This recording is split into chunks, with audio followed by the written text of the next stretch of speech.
Hi, this is an explanation of the constants, data section, and calculations that you guys will need for experiment 5. But before I do that, remember you're only doing parts A and D. Part A, you're reacting zinc with iodine and trying to figure out the empirical formula, your experimental empirical formula. Part D, 2 parts to part D. First, you're going to figure out what your anhydrous salt is, and it's going to be one of the 3 possibilities, either strontium chloride, magnesium sulfate, or zinc sulfate. After you do that, then you're going to figure out how many waters of hydration there are in your unknown hydrate. And just to make sure you guys understand that, this is none of your possibilities, but an example of a hydrate would be cobalt 2 chloride hexahydrate.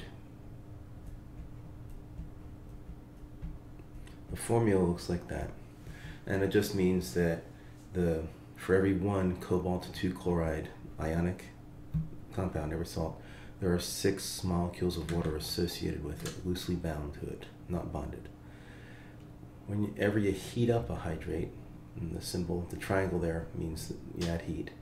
What happens is the waters are driven off, they evaporate, they vaporize. Oops. 6.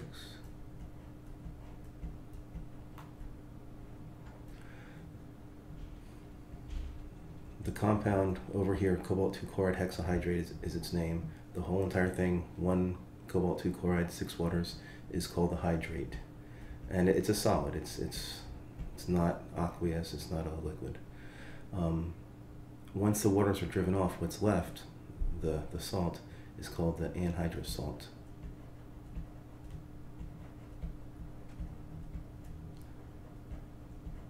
And what you're going to do in part D of experiment 5 is you're going to weigh out some of your unknown hydrate.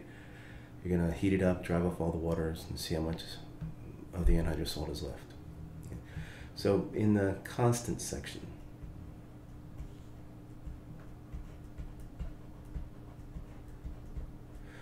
you're going to need these constants right here. So you'll need the molar mass of iodine, that's monatomic iodine, not I2, zinc, strontium chloride, magnesium sulfate, zinc sulfate, and water. These are the 3 possible anhydrous salts you might have. You don't know what you have yet, so you should put the molar mass of each of these in there. Okay. Next, we're going to talk about the data section. So in your data table for part A, you'll need to have a place for the mass of the 150 ml beaker.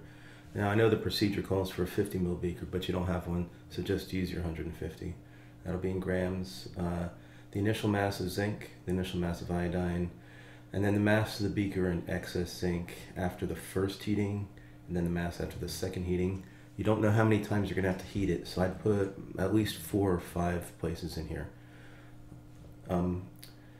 Now, probably the best way to do this is just weigh the beaker and then tear it out so it says 0, then put the zinc in, get its mass, then tear it out again, and then add the iodine. You can put the iodine first and then the zinc, doesn't matter. Okay, but you definitely need the mass of the beaker for down here. Now, the data for part D. For part D, you should put the result of the flame test. Basically, you're looking for a red flame or no red flame. If you have a red flame, remember, you know that your anhydrous salt is strontium chloride. If you don't see a red flame, no matter what else you see, then all you can say is it's not strontium chloride. And if you don't get a red flame, then you have to make the solution, add the magnesium strip, and you're looking for tarnish. Either it's going to tarnish or it's not. If it tarnishes, that means you have zinc sulfate for anhydrous salt. If it doesn't tarnish, the magnesium strip doesn't tarnish, that means you have magnesium sulfate for anhydrous salt. So just put a place to write your observations. You won't have anything if you don't have strontium. If you do have strontium chloride, then you won't have to put anything in there, but you should have a place in your table anyway. Measure your crucible with the cover, its mass in grams, and then you're gonna heat it up gently for 8 minutes and then vigorously for another 8 minutes, never stopping in the middle. After that total 16 minutes of heating is done, you're gonna cool it, weigh it, and place here for the number. Then you're gonna heat it up for 5 more minutes, cool it, weigh it, put that number there. Remember, you're looking for 2 consecutive numbers to be within 0.01 grams of each other. So you don't know how many times you're gonna have to heat it up. So again, I put at least 4 or 5 places in your data table. Next, the calculations. Okay, the first thing you're going to have to do in part A after you finish the experiment is find out how much excess zinc is left over, didn't react. So you just take the mass of your beaker with the zinc in it after the last heating. That's the last time you heat it. You got the number to be within 0.01 grams of the previous number, minus the mass of the beaker. The difference is the mass of zinc that did not react, the excess zinc. The next thing you need to calculate is how much zinc reacted, and that's just going to be how much zinc you initially weighed out minus the amount that's excess you just calculated up here. Then you calculate how many moles of zinc actually reacted. That's just going to be how many grams of zinc reacted, got over here, divided by the molar mass of zinc, which you're going to have in your table of constants. Next, you have to calculate how many moles of iodine reacted. That is monatomic iodine, not diatomic. So you just take out the mass that you weighed out, and this is just how much iodine you weighed out. It was I2 when you weighed it out, but you're going to just use, okay, just put that number there, the mass, and divide by the molar mass of monatomic iodine, about what, 126, 127 grams per mole. That's moles of iodine reacted. Next, you simply take the ratio of the moles of iodine that reacted, you got up here, divide by the moles of zinc that reacted, you got a few minutes ago, and this is going to be a number. If this number that you get is closer than 0.1 to a whole number, then just round to the nearest whole number.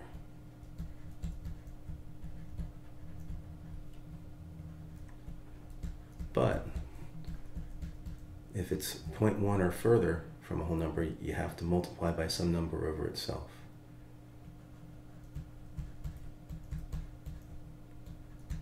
Say you got, this number was 1.25. That would tell you that there are 1.25 moles of iodine for every 1 mole of zinc.